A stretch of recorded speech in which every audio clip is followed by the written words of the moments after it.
I scored 68 percentile in CAT exam, still studied from IIM. ऐसा इसलिए possible हुआ क्योंकि I decided to retake CAT exam. सुनने में तो आपको बहुत आसान लगा होगा, but guys trust me, drop करने का डिसीजन लेना was very very difficult question for me, because ये डिसीजन लेने से पहले दिमाग में आते हैं ना जाने कितने सारे अनगिनत कंफ्यूजिंग क्वेश्चंस, जैसे कि क्या मैं इसी साल किसी कॉलेज में चली जाऊँ, क्या मुझसे तैयारी हो भी पाएगी या नहीं, क्या एमबीए करना सही भी है मेरे लिए या नहीं, क्या अगले साल मैं हाई परसेंटाइल ला पाऊंगी भी या नहीं, और ऐसे ना जाने कितने सारे कंफ्यूजिंग डाउट्स दिमाग में होते हैं।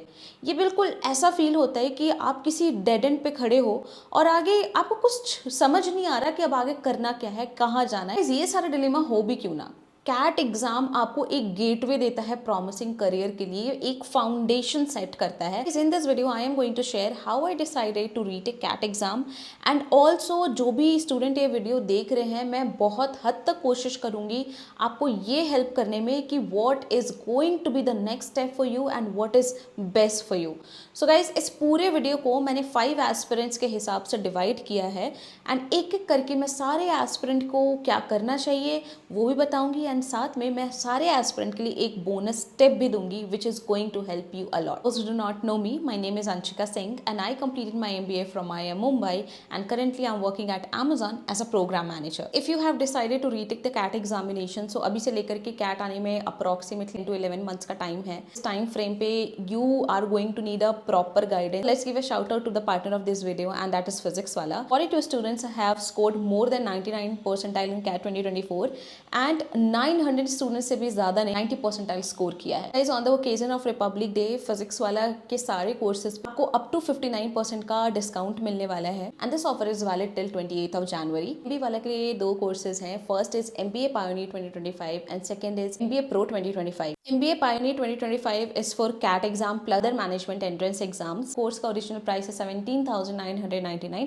But on the occasion of Republic Day sale you will be getting this course at 7,499। Second batch is MBA Pro 2025। इस बैच का ओरिजिनल कॉस्ट है 36,499, but on the Republic Day sale you will be getting this course at 14,999। इसमें आपको सारे features pioneer batch के मिलने वाले हैं, उसके अलावा access of all upcoming physics वाला batches, infinite practices and access to MBA 1 pass test series. इसके अलावा नीचे दिए गए कूपन कोड को आप यूज करते हो तो आपको एडिशनल 500 रुपीज का डिस्काउंट और मिलेगा। जितने भी लिंक्स एंड डिटेल्स हैं सारे नीचे मैंने डिस्क्रिप्शन बॉक्स पर डाल दिया है, आप वहां से जाकर के चेकआउट कर सकते हो। I would recommend do your own research too. एक एक करके एक एक एस्पिरेंट्स को डिटेल में समझते हैं। One is immediate college pass out.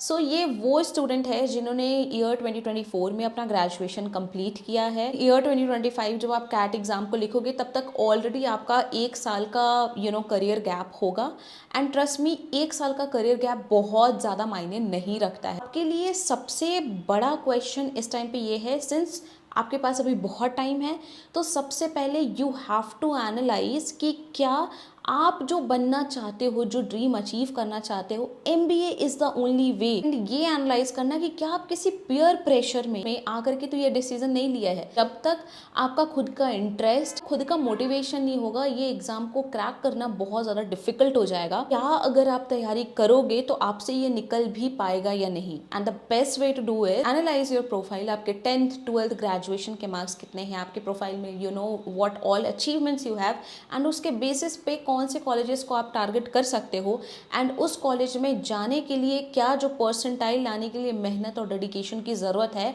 वो आप इस टाइम पे दे सकते हो इसे या नहीं। थोड़ा भी डाउट, थोड़ा भी कंफ्यूजन है, what I would recommend, go for what ever option you have right now. जो भी कॉलेज आपको मिल रहा है go for that, otherwise go for job, any other option, because you will be missing out on opportunity cost. Next step will be for you guys, start building your profile। MBA के interview में जाओगे, you are going to have a competition with a person who is already experienced 2 years, 1 years, 3 years। आपको उनके साथ competition होगा, तो आपको थोड़ा सा real life exposure लेने की, what I would recommend, go for some certification courses, live project करने की opportunity मिलती है, go for that, that will equip you for real world challenges। The second type of student will be freshers with 2 or more years of career gap। एक ऐसे category of student हो जिस बहुत ही ज़्यादा सोच समझ कर डिसीजन लेने की ज़रूरत है। 2 साल का आपको ऑलरेडी करियर गैप है, जब आप इस साल कैट वापस से लिखोगे आपका 3 साल का करियर गैप हो जाएगा। जस्टिफाई 2 ईयर और more year of career gap is really going to be very difficult in an interview. ये आपका पीछा सिर्फ और सिर्फ MBA इंटरव्यू में नहीं छोड़ने वाला है। जब आप कॉलेज में चले जाओगे, वहाँ पे प्लेसमेंट्स के लिए भी बैठोगे, वहाँ पे भी every company is going to ask you about your career gap. See, मैं आपको डरा नहीं रही हूँ, I am just trying to give you a small reality check. One tip I would like to give you is, आपको already CAT के basics पता है, तो 2024 का पेपर उठाओ, आपके स्लॉट से डिफरेंट स्लॉट का पेपर लो, टाइम लिमिट उसमें कुछ भी सेट मत करो, एंड ट्राई टू सी कि आप कितने क्वेश्चन सॉल्व कर पा रहे हो, एंड क्या जो आपका परसेंटाइल टारगेट है वो उसको मैच कर रहा है या नहीं मैच कर रहा है। Going for major stake this time, be very careful while selecting the college. And अभी भी कोई कंफ्यूजन है, कुछ भी है, it's very high time, go for whatever college you have got in this year. तो बोनस टिप मैं इन एस्पिरेंट्स को ये देना चाहूँगी कि if you have decided to retake CAT exam, go for an internship for minimum 6 month or any job experience for minimum 6 month से लेकर के अगस्त सितंबर तक का आपके पास टाइम है। You can afford the portals which will help you in getting those is internshala, naukri.com, यहाँ पे आपको easily मिल जाएगा। See guys, until unless आपकी कोई फैमिली इमरजेंसी नहीं है, कोई बहुत बड़ा हेल्थ इशू नहीं है, बहुत ज़्यादा डिफिकल्ट होता है इसको जस्टिफाई करना, इसीलिए take your decision very wisely. The third category of student is aspirants with job experience. मैं भी इसी कैटेगरी में आती थी। मैंने 2 बार में कैट अपना निकाला है। फर्स्ट अटेम्प्ट में I scored 68 percentile and in second attempt I scored 97.48 percentile. I understand being as a working professional you get a very minimal time for your preparation, but आपको हर दिन मिनिमम 2 आवर्स तो निकालने ही है preparation के लिए, and you have to be consistent throughout the year. अगर आपको ऐसा लगता है कि जॉब की वजह से आप टाइम ज़्यादा नहीं निकाल पा रहे हो, मोस्ट ऑफ द स्टूडेंट्स ऐसा करते हैं और ऐसा मैंने भी किया था। यू कैन रिज़ाइन अराउंड अगस्त और सितंबर। उसके बाद जो आखिरी के 2-3 महीने होते हैं वो बहुत क्रिटिकल होता है। उस टाइम पे you can not afford to waste your time. Decision लेना भी बहुत ज़्यादा डिफिकल्ट होता है, that you have to go through resignation और नॉट। मैंने ये डिसीजन इसलिए लिया था क्योंकि I was pretty much sure कि अगर मेरा वर्स्ट परसेंटाइल भी आएगा वो 90 परसेंटाइल आएगा, उससे नीचे नहीं आएगा, एंड उस परसेंटाइल में मुझे जो कॉलेज मिलेगा मैं वहाँ पे चली जाऊँगी। That was my agenda. मैंने एनालाइज किया था थ्रू माई मॉक्स एंड एवरीथिंग। अगर आप भी श्योर हो कि अगले साल आपको MBA करने जाना ही है और आपको सम टारगेट सम नंबर की इतना बेयर मिनिमम आप लेके आओगे, last college option should be this. आप डिसाइड करना रिजाइन करने का, otherwise I would not recommend to resign. First tip मेरा इन एस्पिरेंट्स के लिए ये होने वाला है। सी, मैंने ये अपने आप पे भी अप्लाई किया था। मैं सिविल इंजीनियरिंग बैकग्राउंड से आती हूँ और मेरा जो वर्क एक्स था वो टोटली टेक्निकल था, because I was working in supply chain operations. तो मैंने थोड़ा सा नॉन टेक्निकल नॉलेज गेन करने की कोशिश की। I went for digital marketing course. CAT exam देने के बाद मैंने डिजिटल मार्केटिंग की इंटर्नशिप के लिए अप्लाई की थ्रू इंटर्नशाला। मुझे इंटर्नशिप भी मिली, दैट वाज पेड इंटर्नशिप। ने भी इंटरव्यूज में बैठी थी अपने टाइम पे, everyone asked me about digital marketing, क्योंकि ये उस टाइम पे बहुत ज़्यादा बूम में था। Everybody wanted to know about it, and this is something which is related to business, related to MBA।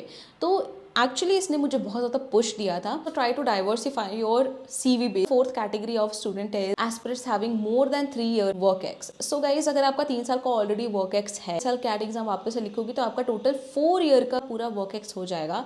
सो आपके लिए सबसे ज़्यादा इंपॉर्टेंट यहाँ पे अपॉर्चुनिटी कॉस्ट है। You can go for executive MBA। Executive MBA करने के लिए जाते हो तो वो कोर्स आपका सिर्फ और सिर्फ 1 साल का होने वाला है। Otherwise if you have decided कि आपको इसी साल बिल्कुल MBA करने जाना है, so my bonus step for you guys कि टारगेट कि आपको किस रोल में जाना है। आपके लिए सबसे ज़्यादा इंपॉर्टेंट ये होना चाहिए कि आप किस जॉब रोल या फिर किस प्रोफाइल में नेक्स्ट मूव करने वाले हो। If it is similar to what you are currently doing then it is fine. If it is not then try to do some certification courses and gain some knowledge on it, because majorly आपसे question यही पूछा जाएगा कि why do you want to do an MBA। आपको बिल्कुल clear होना पड़ेगा इस आंसर के लिए। The fifth category of student is OG aspirant. ये वो कैटेगरी है, जो भी अभी मैंने 4 कैटेगरी बताई है एस्पिरेंट्स की, ये सारे इसके अंडर फॉल होते हैं। फर्क ये भी है कि चाहे कुछ हो जाए, इन्हें इस साल MBA करने जाना ही जाना है। They have exhausted everything. जब आपका परसेंटाइल 70 to 81, 82 के बीच में होता है ना, बहुत सारे एक्चुअली कॉलेजेस आते हैं, एंड ये डिसाइड करना कि किस कॉलेज में आपको एडमिशन लेना है ये बहुत ज़्यादा डिफिकल्ट हो जाता है, क्योंकि ऑन एन एवरेज अगर आप देखोगे तो इन सारे कॉलेजेस का प्लेसमेंट जो है वो अप्रॉक्सीमेटली सेम होता है. So factors which you guys need to consider if you have decided to join these colleges. Number one is ROI, return on investment. Average placement in colleges का approximately 6-7-8 lakhs ही होता है. Try to see कि fees कहाँ की कम है. Second thing is कि क्या जिस स्पेशलाइजेशन में आप जाना चाहते हो that college is known for that और नॉट. थर्ड इज कितना पुराना कॉलेज है, क्योंकि जितना पुराना कॉलेज रहेगा उतना उनका एलम बेस मजबूत रहेगा and it is going to help you in networking and post MBA also. जब आपको जॉब स्विच वगैरह करनी है these alums are going to help you a lot. तो कॉलेज जितना पुराना होता है इनक्रेडिबिलिटी उसकी उतनी ज़्यादा हाई होती है. Think is go for location, किस लोकेशन पे वो सिचुएटेड है. अगर वो IT हब या फिर कोई ऐसे इंडस्ट्री हब में सिचुएटेड है, go for that option. So guys I hope I have covered जितने भी तरीके के एस्पिरेंट्स अभी फ़िलहाल होंगे और कंफ्यूज होंगे कि उन्हें क्या करना चाहिए, उन्हें रीटेक करना चाहिए या नहीं करना चाहिए. आई होप मैंने हेल्प किया हो. बट इसके अलावा भी अगर आपको कोई डाउट है, comment your profile below. I will try to answer what is going to be the best option for you given the scenario you have right now. That's all in this video. Hope you have liked this video. If you have liked this video, please do not forget to hit the like button and press the bell icon below. Till then, bye bye, take care and keep rocking it guys. Keep preparing hard. All the best. Bye.